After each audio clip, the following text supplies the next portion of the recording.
Yeah, good afternoon or good evening, and welcome to everyone. My name is Dr. Okokon Udo. I'm the director of the Evidence-Based Coaching Program here at Fielding Graduate University.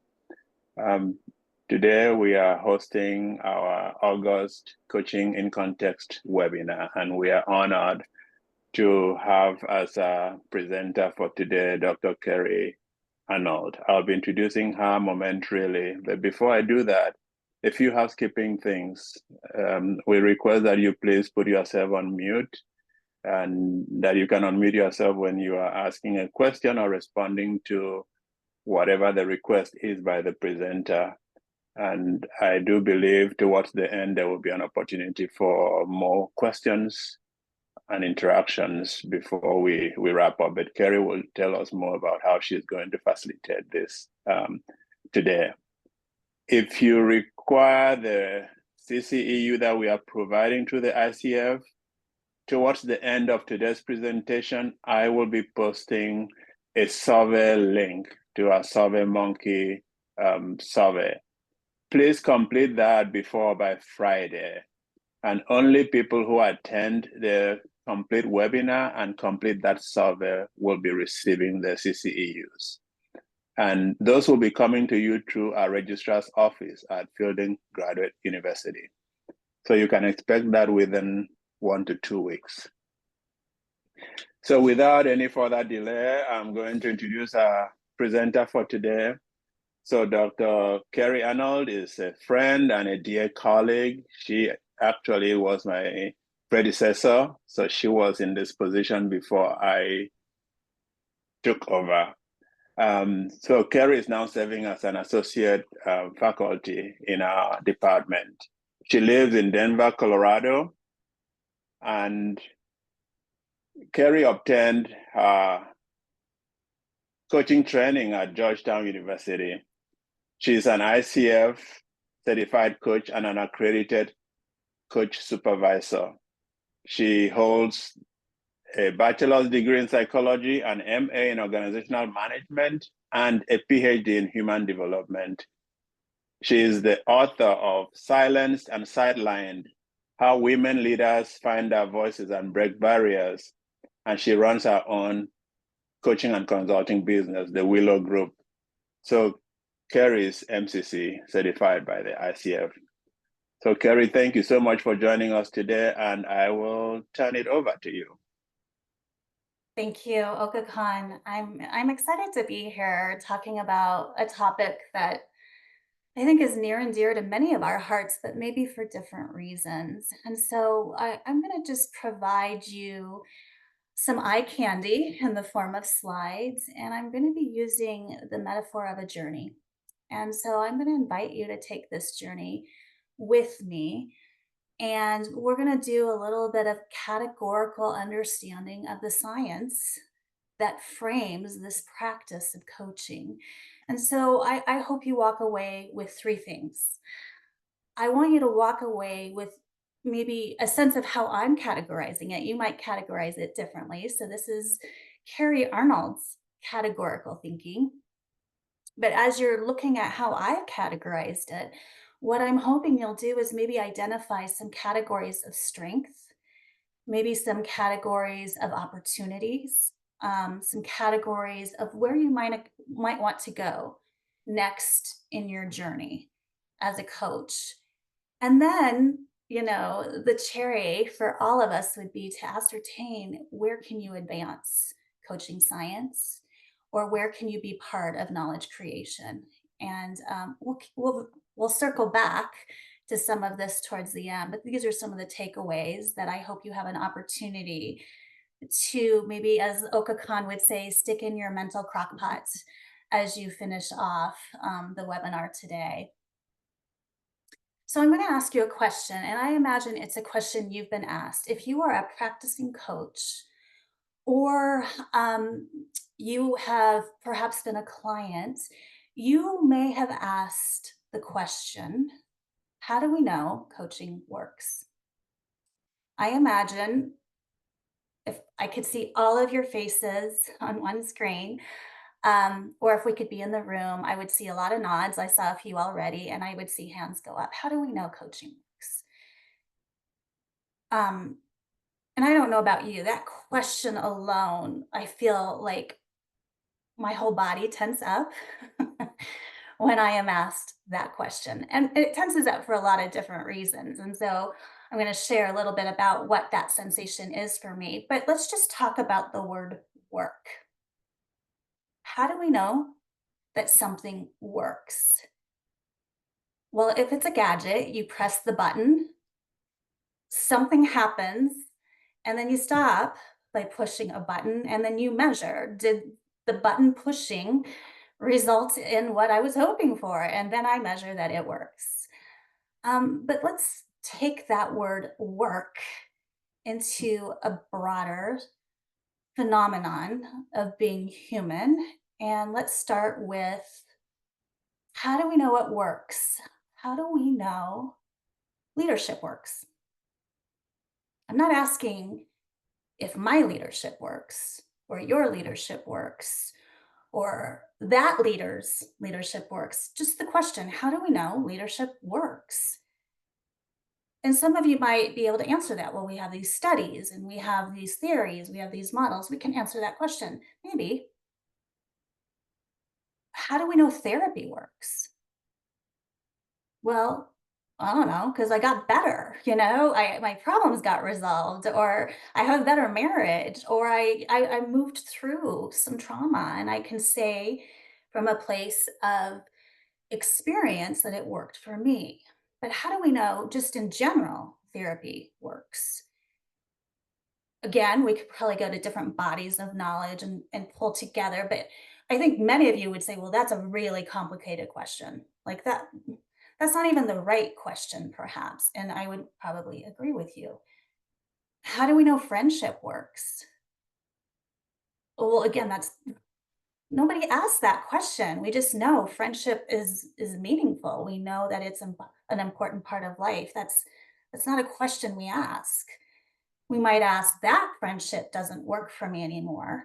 And we might make that declaration, or we might say, here are the things that I need in a friendship. But I never question that friendship itself works. It's just understood. It does. How do we know being a good neighbor works? How do we even define what being a good neighbor means? I think you guys know where I'm going with this. How do we know love works? Well, again, we don't even ask that question. I read a book recently on the theory of love. It was fascinating. These physicians got together and tried to figure out, like, what is this about and can we manufacture it? Can we simulate it? They couldn't. But we just know it works. And so, how do we know coaching works? I would put that question in the very same category as the first five. So if you're here attending this webinar thinking Carrie's going to give you these really empirical, statements of science that backs coaching that you can then go put into your next proposal for your next organizational development and initiative, hoping to get that yes. Yeah, just hang in there. Don't leave the webinar just yet, but you may not leave with that, but I guarantee you'll leave with something else. So how do we know what works? We measure this based on human experience. We measure it based on, I know because I have a sensation in my body that it worked for me. I'm like that little red puzzle piece. Things came together for me. It fit for me. And so often coaching is this phenomenon where we begin to see things fitting together. And so I want to ask a different question now. We'll move into maybe a different level of inquiry. And right now, if you're a practicing coach, I want to understand what informs your practice as a coach. And as you look through these, you might say, well, all of this does, or these six do, not those other three. And you can even put some of your favorites in chat if you want. But what informs you? Meaning, what guides your performance as a coach? And how are you growing as a coach? Now, maybe your original learning as a student in a coach education program continues to inform your work as a coach. You keep going back to your original education. I do that a lot. It does inform my work as a coach because most of you, if you've been a learner of coaching education and not just coach training, you were probably informed of the International Coaching Federation competencies. You were introduced to the theories that underpin coaching. And so there was just a lot of meat and potatoes in that original learning, and it continues to inform you. And then maybe you build on that by looking at books, articles, videos, presentations, but other things inform it. It could be you had an experience as a client, and because of that experience, it's informing how you want to coach or not coach. Our mistakes inform our work as a coach. Um, they certainly have informed mine. And then there's mentoring, there's supervision, there's peer to peer support. All of these inform our work as coaches. And so, even a question you can be sitting in is, are you accessing all of this information that's out there? This is evidence that can inform your practice as a coach. And why this is even important is like, why does this conversation even matter? it, it matters for so many different reasons. It's kind of hard to unpack it, but let me just show this picture. These are two pictures, and they are basically a picture of the same four-legged creature, a dog. The picture on the left is a picture of a dog. It is, it's a dog. I don't think anyone would look at that and say, I have no idea what that is. It's a dog. And then, of course, the picture on the right is more masterfully created. It might have been through artificial intelligence, or it might have been at the hand of a human who developed an art and mastered this ability to create this three-dimensional drawing of a dog. And so we're all learning how to do coaching, and coaching is on the left, and we're all learning how to create that dog.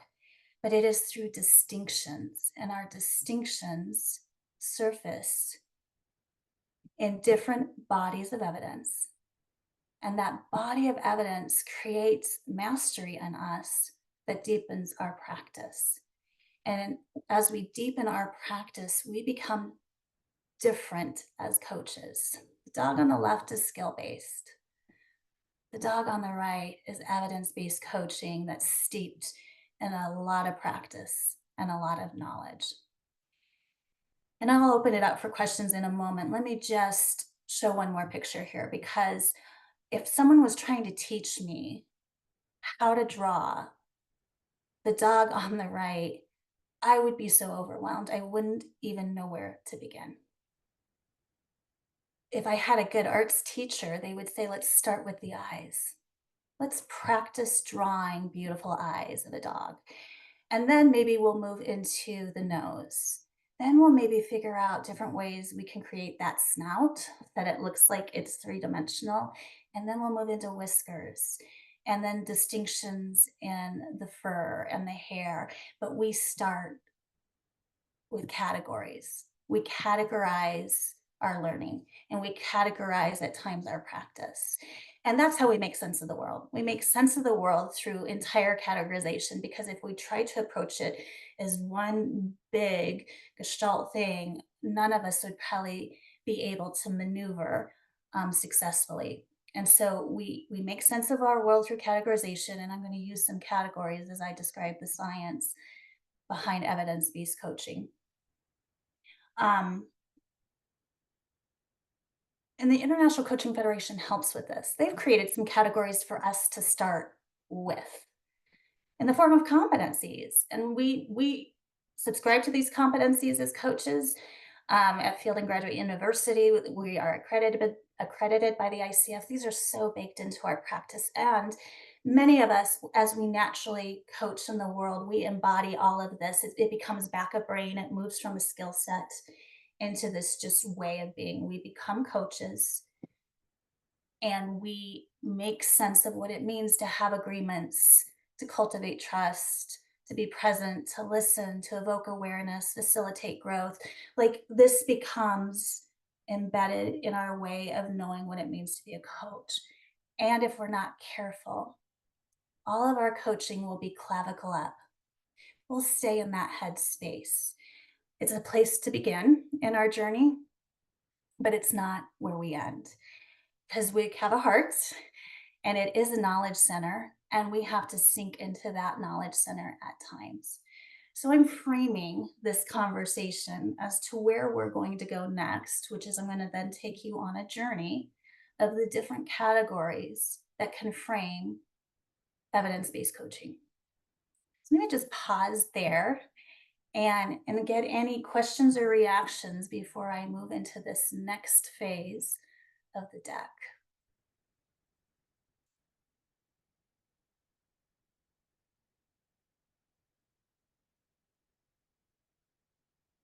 All right, I don't see anything in chat. We good to go?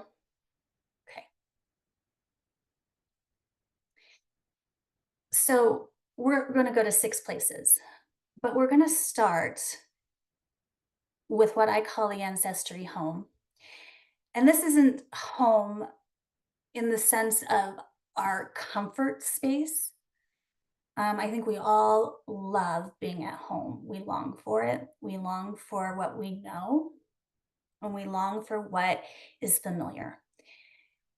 Our ancestry home, though, is very different, perhaps, than where we are currently living. My ancestry home, if I understand, I have several, but one of them is Eastern Europe. I haven't even visited that place yet. I've visited little tiny corners of it, but my ancestry home is not where I live. And to really understand who I am as a human in 2024, sometimes it's helpful to go back. Where did I come from? And what makes me who I am today? What are layers in my DNA that I haven't even really put consciousness around yet? So, part of becoming is understanding your ancestral home. Now, coaching has some ancestral homes, and I don't want to freak anybody out with these next few slides. Please only look at them as eye candy, almost like go back and just take it in almost as an abstract painting is going to be my instructions with these next few slides. If you lean in and start squinting, you are in the wrong posture because this slide is not meant for you to do that. So, this is my public service announcement. So, if we're going to really look at the ancestry home of coaching, we have to go to a lot of different places. A lot of different places.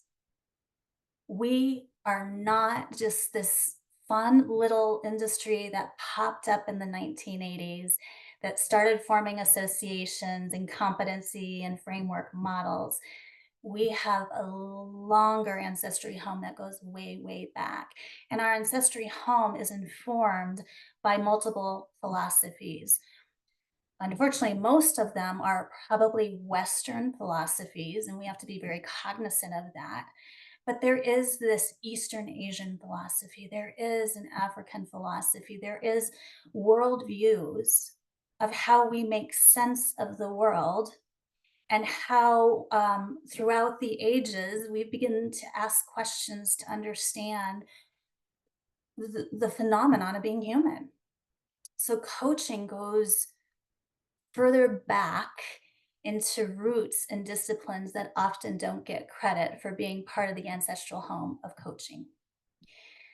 Um, Economics, anthropology, philosophy, language, linguistics, athleticism, computer science, all of these different colors and boxes and lines are informing each other. We are all so connected.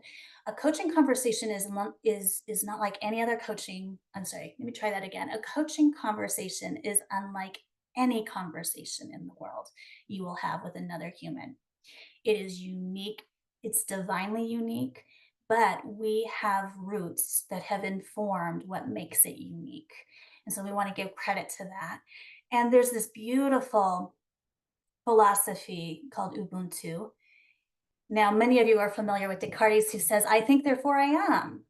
I am the center. Here's the universe rolling around me. I think, therefore I am. Very Western. And it may not be the right framing. Perhaps I am what I am because of who we all are. I am in a social context. Coaching is very similar. It sits in a context of many different philosophies and ways of seeing the human phenomenon. And Ubuntu is very difficult to render into the Western language. It means my humanity is inextricably bound up in what is yours. Coaching is the same, it is inextricably bound up in other philosophies of conversation and understanding. And here's another, again, look at it as art, not something to lean into, but something to back up and take in. Coaching, even though it kind of emerged in the 21st century, more like in the 1980s, no, we've been doing Socratic questioning for decades and centuries. And it's really everything we know is born from philosophy. What you're seeing here, this eye candy, is from Vicki Brock. She's done beautiful work to map the history of coaching throughout the centuries.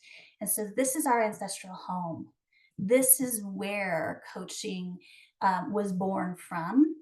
And so to really be a good coach, I would argue one of the first places we do or visit in our ancestral home is to understand how those different disciplines continue to inform coaching. Psychology informs coaching. Coaches should not be allergic to other disciplines. It doesn't mean we're therapists or psychologists, but it means we are pulling from best practices in multiple fields. And that is part of how we become more masterful in our coaching is by understanding that those foundations are very deep. So we're going to spend some time there ideally. Maybe you did it once in your coach education, or maybe you didn't, and this is all brand new, and this is maybe raising some consciousness of some things that maybe you might want to investigate. But once we're there and we get a sense of this broader sensation of coaching and what it means and how we can be in it, it might make sense to then go somewhere else in our journey. And in the journey, we might want to spend some time in what I'm coining the land of ontology. Many of you are familiar with this way of being. Ontological coaching is often two words that are paired and put together. And basically, ontology is the philosophical study of being. It's about language, it's about emotion, it's about the body, and it's about who I am and how I show up in the world. This it's this sinking into space.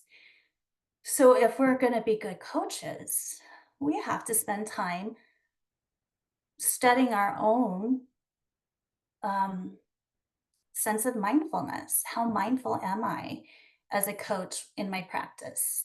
How present am I? How am I able to regulate my own nervous system?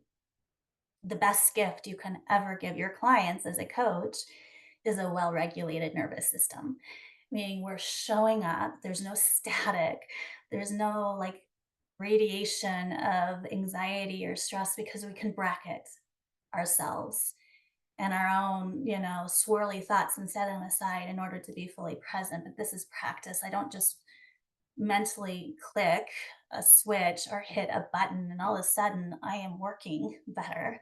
It's a process, it's a journey. I have to spend time in this place and maybe even look at some theories and methods and understanding of what it means to be present, what it means to have a somatic awareness. I cannot give to others what I do not have or what I have not cultivated for myself. And so there's a body of work out there that we borrow from multiple different wellness disciplines, different neuroscience disciplines about what it means to be aware of ourselves and to understand what activates us and maybe what that activation might look like and how that could be a barrier in our work as coaches. Uh, I think we all know when it's missing.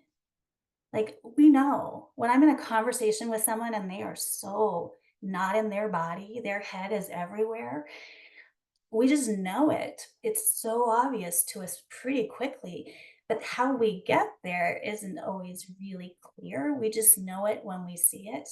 And there's a journey there, and we spend time in this space. And so, if this was part of your education as a coach, you know exactly what I'm talking about. If it wasn't, this might be a place to explore more, do some additional professional development on what it means to be really clear on my language, my emotions, and my body, and understanding my way of being.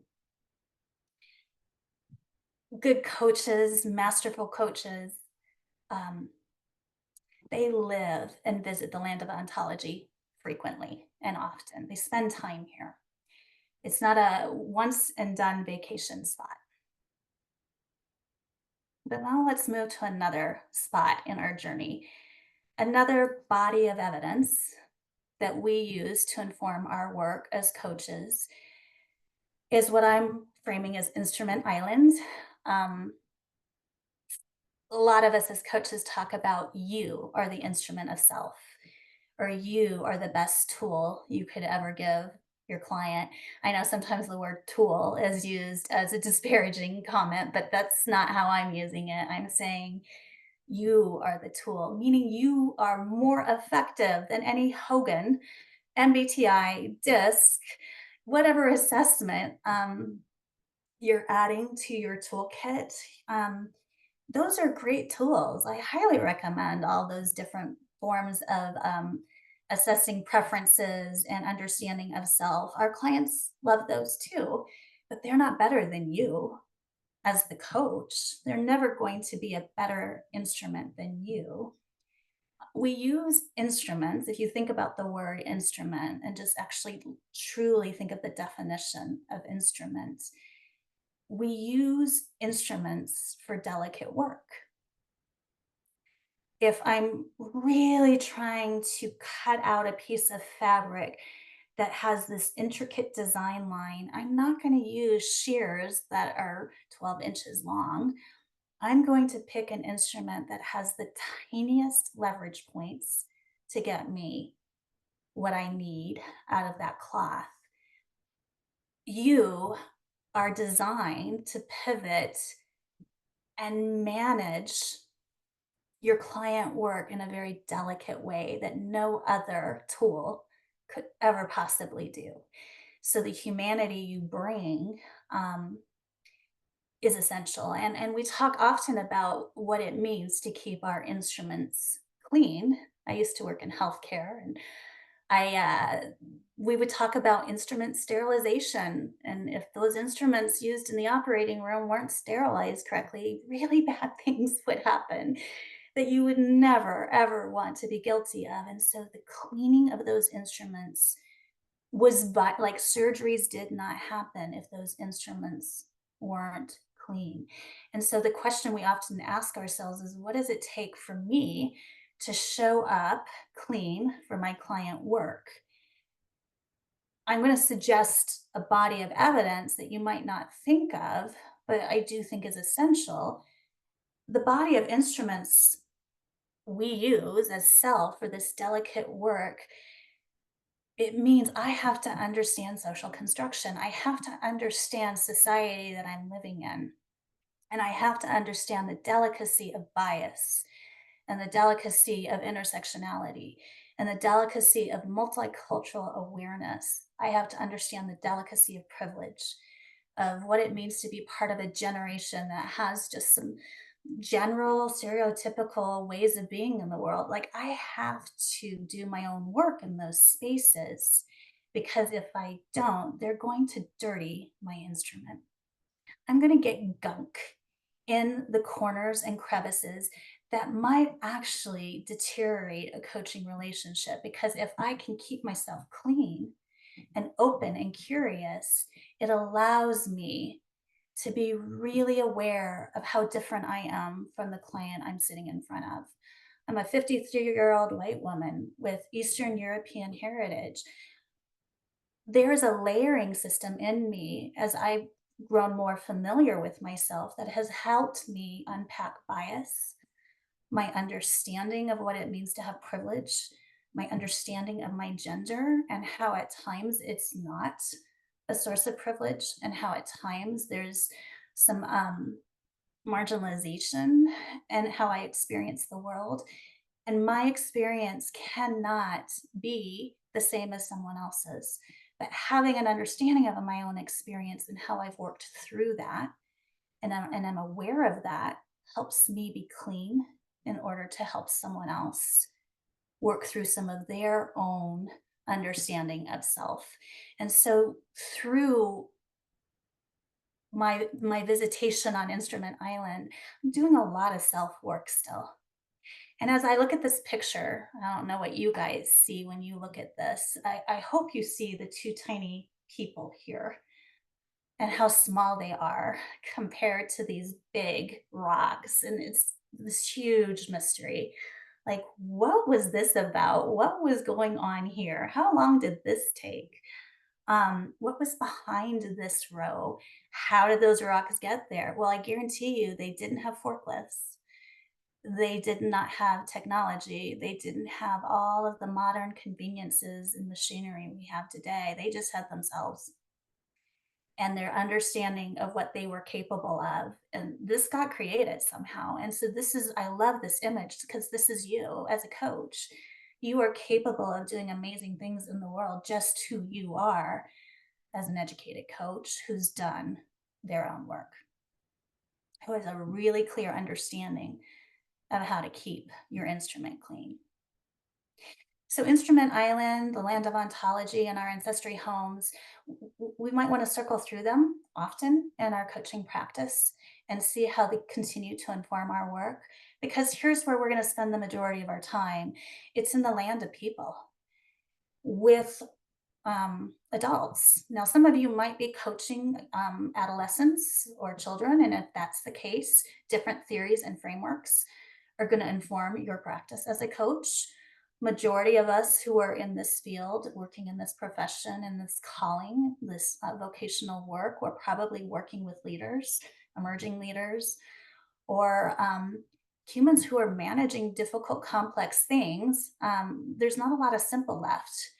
We can make things simple, but most of us are dealing with a lot of volatility, uncertainty, complexity, and ambiguity. And there's no roadmap like there used to be, perhaps in the past. And so the theories that inform our work with adults um, are varied as well. There's a huge body of work. So some of the questions are, how do adults mature? How do adults become more conscious of self? Those are adult development theories. How do adults manage change? How do they manage the resistance of others when they're trying to lead change? Well, those are change management practices and models and theories.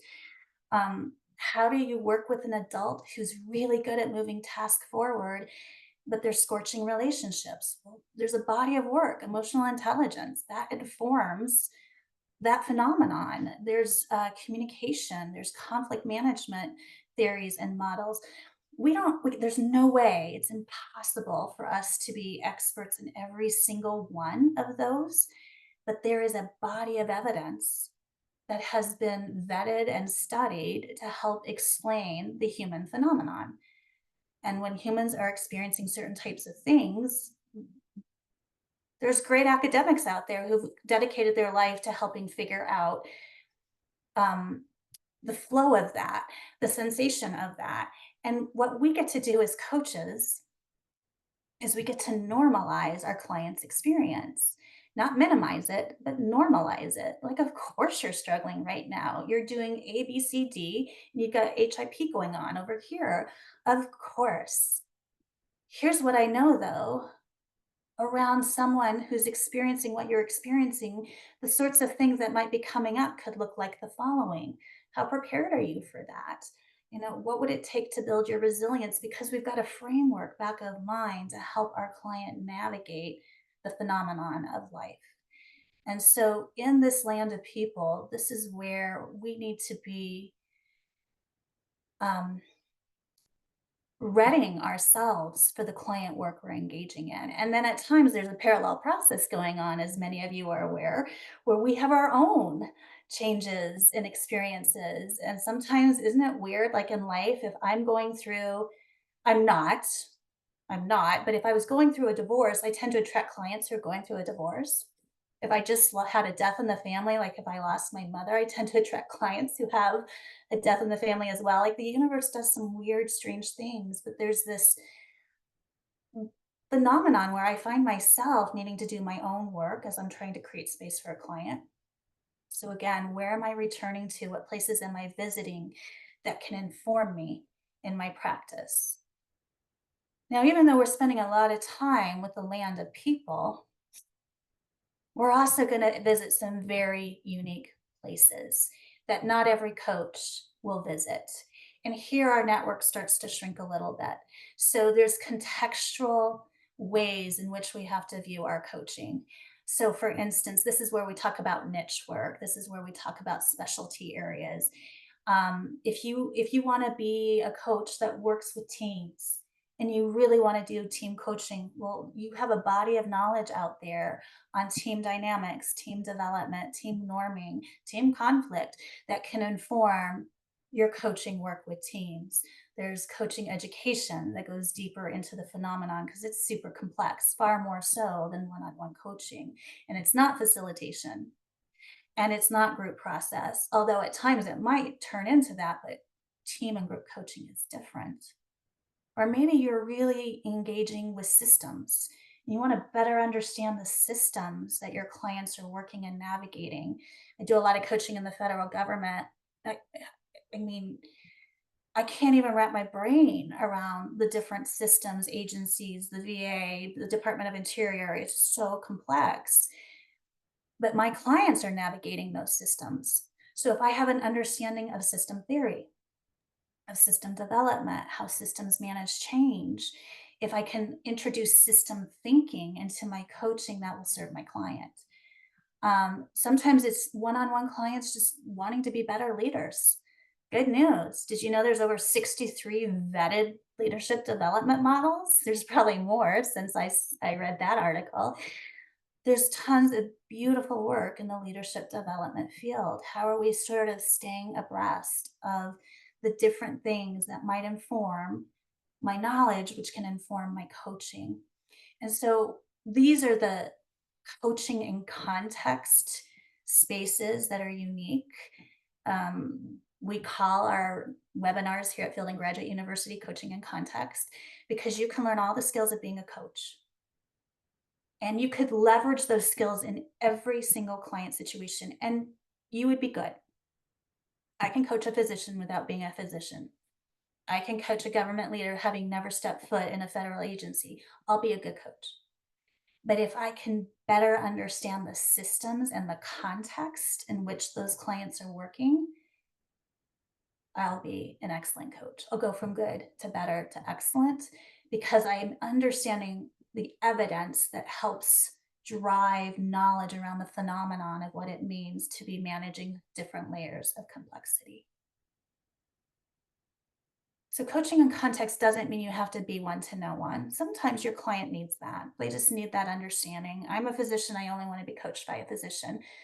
100% get that. And what they might also need is a little bit of mentoring there.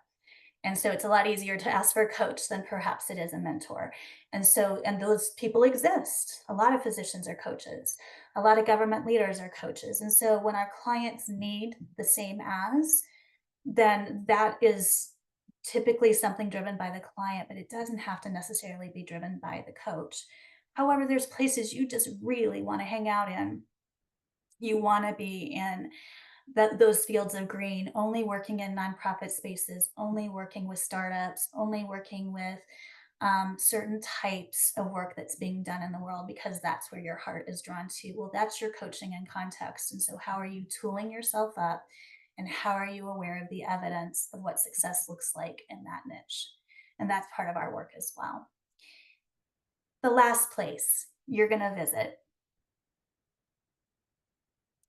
in your mind, more so than physically, is the land of possibilities. What scholarship and research just hasn't been created yet? How do we need to evolve and deepen this field? We were born on the shoulders of so many other disciplines that preceded coaching that something might get created from coaching that we haven't even yet named. But we need a lot more longitudinal studies. We need a lot more social science understanding of the phenomenon and the impact of coaching. They've begun, but it's still probably a little shallow in the research pool. We have a lot more opportunity to deepen that. And you don't have to go to get your PhD, although Fielding would love to talk to you if that's of interest to you. But really, it's more about how am I contributing? Do I participate in new studies? Am I collecting data when asked? How am I measuring? How am I contributing through supervision? How am I um, giving back to the field? And all this to come back to say, again, when we really look at all the evidence that frames the work we do, it comes from so many different bodies. We're very porous and it will get saturated in. It's not like we don't have flip top heads where we just dump a bunch of knowledge in. We experience the learning and we talk about the learning and we're in conversation about the learning and how it could inform our practice. And then it gets into the heart space, like it becomes part of who we are and who we are becoming. Because when we drop into that heart space, that's what makes our coaching go from skillful to effective and masterful and impactful. And it's not something that we can measure empirically, but our clients know it when they experience it. And so, this is where I'd really love to open it up now for reflection and questions and comments. So, I'm going to just put one more slide up to kind of help with some of that thinking. So, where have you taken long vacations? Maybe you took a seminar or a week long course on adult development theory, and that really kind of whetted your appetite.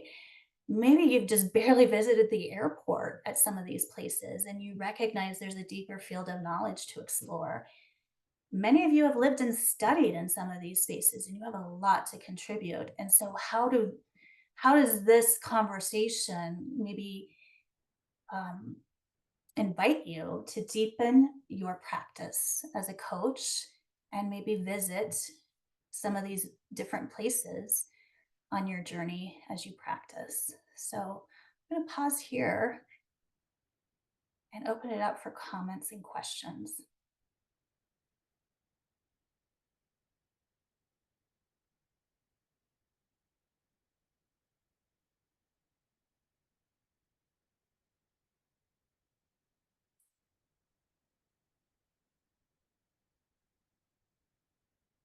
What surprised you about this presentation? I imagine you walked in thinking you might get one thing, but you're leaving with something you didn't know you were going to get.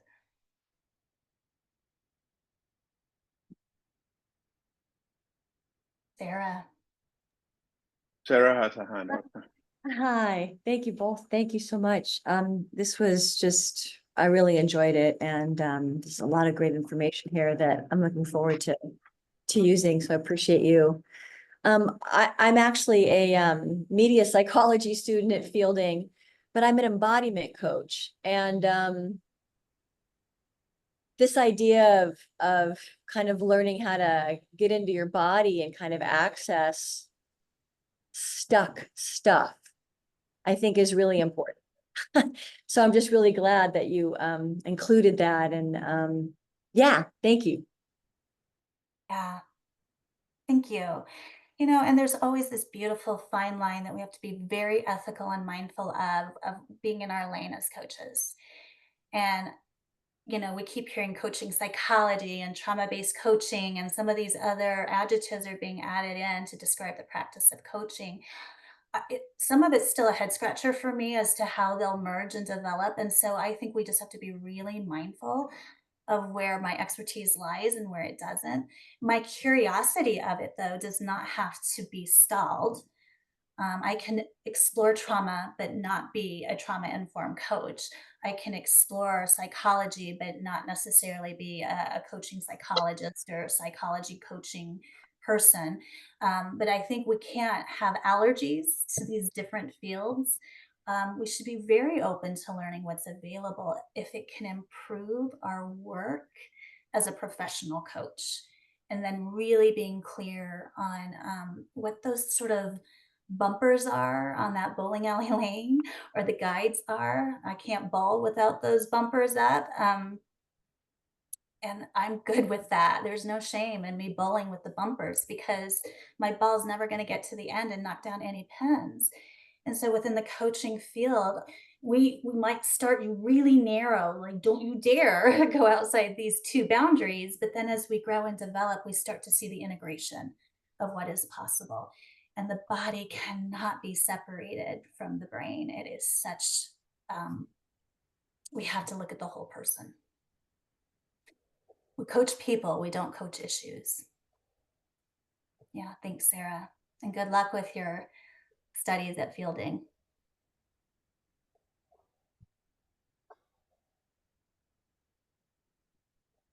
Oops, I didn't mean to do that. But here, that's my information. I was just actually going to stop my share so I can see all of your faces so we can enter into a conversation.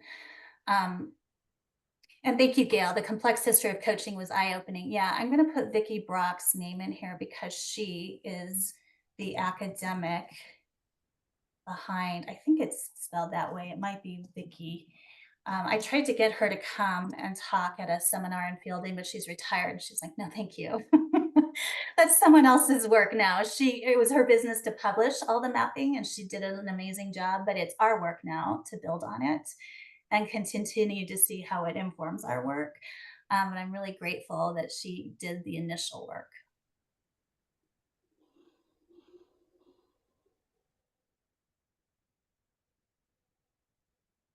Love to hear other thoughts and reactions.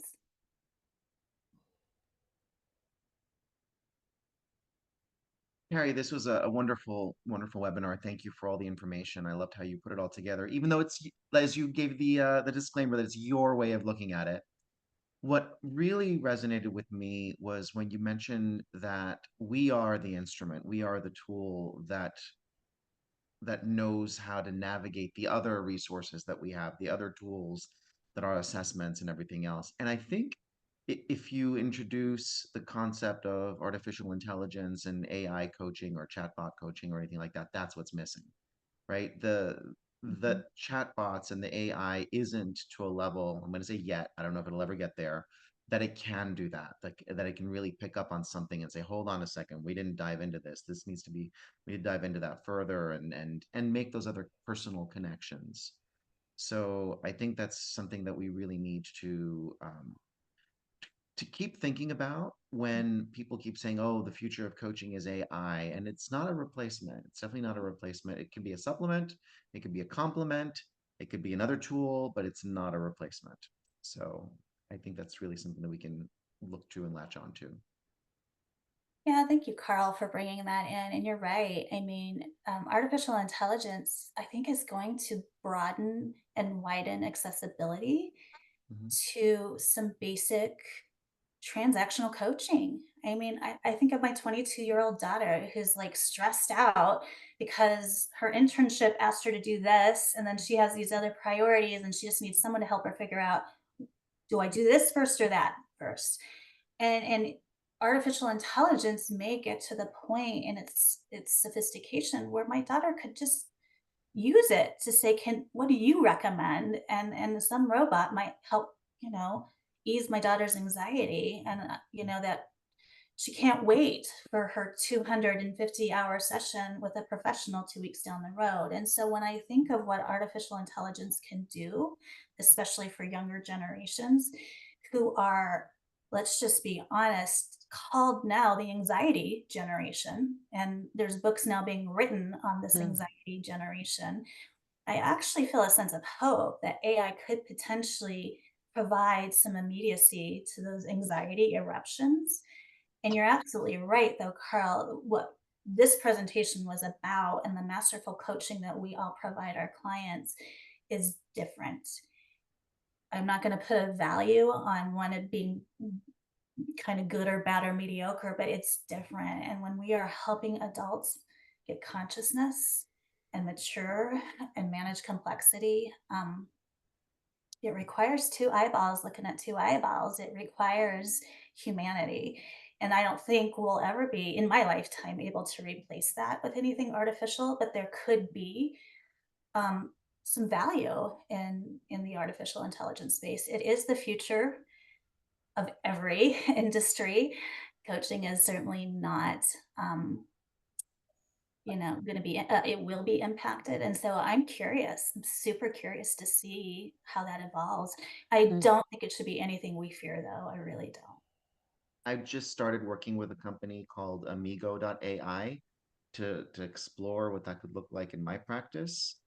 And I was mystified and intrigued up front, and then I'm like, oh, it really doesn't do that much at this point, right? It does, like you said, some of the transactional stuff, and it can be a compliment for sure, but there's no worry at all that the human element is going to be replaced at this point by artificial intelligence coaching.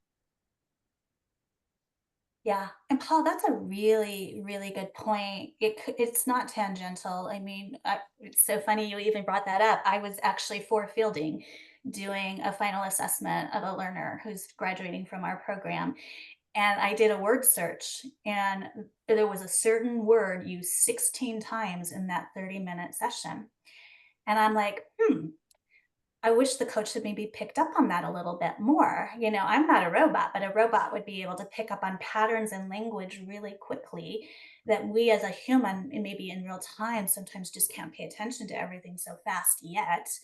And so there's a role in which, again, there's a tool. It's a tool. It will never replace the instrument of self, though. Let's see. Gail, you're asking, are there specific studies available on the benefits of coaching? Yeah, there's specific subjective, because just like, how do you know friendship works? Well, because it does. It works for me, and I need my friends. And so, when we're talking about what do you mean by coaching works, or the benefit, like what benefits specifically? Because sometimes we have to unpack what it means by benefit. If the benefits are measured by the client saying it benefited me, yes, those studies exist. If the benefits are tied to return on investment on a company's bottom line, that's a different argument of correlation. And are we correlating the right things? And so there's a whole kind of debate on the different factors in which we're correlating. I can't say off the top of my mind exactly where you go, but if you have access to, go to Chat GPT and ask that question and see what they come back with. I bet they'll come up with some studies. I would go to the Fielding University Library to look for that, but something tells me AI might be able to get you some things even faster. Carrie, it's Diane, and I just have to thank you so much for always expanding my mind. And you did that well again today, so thank you. Thank you, Diane. Thank you. I love seeing here. And Carl, you had a good reminder. Don't believe everything you read. One of the things that's really important, and we're seeing a movement here, there's more coaching journals coming out in academic spaces that are peer reviewed. And peer reviewed journal articles are probably the place that you would maybe trust a little bit more than an opinion piece that maybe Chat GPT might find for you on the return of investments. But as we continue to add more academic knowledge to the field of coaching, coaching educators are coming together in a very collaborative, abundant minded way to say, let's do this work together. And so I think we'll start to see more and more research efforts. The Institute of Coaching through Harvard is doing a ton of great work. The International Coaching Federation has a research library. So we're seeing it. It's just, it takes a while for that pool to get really deep. Where can we find the peer-reviewed journals? There's one. I'm embarrassed because I'm asked to edit something of this journal, and now I can't remember the name. I think it's the Philosophy of Coaching Journal is one. There's coaching psychology journals. It's a short list. I want to say there's maybe 10. And I'll put my email in here. If you want, I'll send you an email of the list that I'm aware of. But I just am not able to recall it right off the top of my head. So for those of you in this academic space, there are some, and we're hoping to add more in the future. Well, Okakan, we'll take one more question and then I'll turn it back over to you. Paul. Sure. Yeah, this may be a longer discussion, but you mentioned coaching psychologists and like as a area, and we know the British Psychological Society, they have created that distinction, and I'm just curious what your as I hope and wish that that moves its way across the pond over here as well someday. I'm just curious what your thoughts about that, about it becoming a distinction, much like it has very recently become in the UK. Yeah, I mean, things start in the UK. We're the lagger. I mean, most of the coaching innovation began in the United States and Australia, and so they like coaching supervision has been there longer before we've even adopted it. So I think we can kind of keep our eyes on what's happening in Europe, and that will be a predictor of potentially what comes next.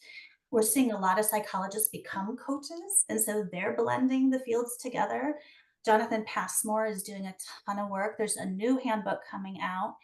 I want to say probably at the beginning of next year, totally on coaching psychology, what it is, what it isn't.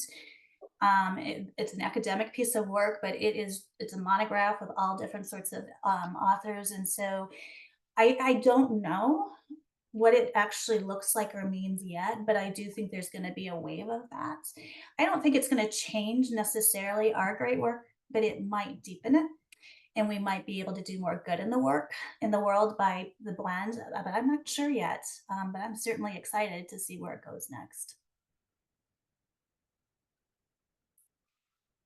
Okakan, I turn the wheel back to you. Wow, Carrie, true to what Diane said moments ago, thank you. Thank you for showing up in this way and for stimulating the level of thinking and conversation that you have, and for expanding our awareness, all in one 15-minute session. So let's just put our hands together or send love and waves to Carrie for this amazing job. Thank you so much for being a presenter this month's Coaching in Context webinar. So we hope to see you again at our September and October, and there is always one every month. If you need the CCEU through the ICF, please be sure to complete the survey. There is a link that I put in the chat, and that should get to me before or by Friday, so we can get things going to get that back out to you. So thanks for coming. Thanks for your questions and your contributions. Have a great rest of your day, and we hope to see you again in the future. Thanks, everyone, and goodbye. Thank you. You're welcome. Bye-bye.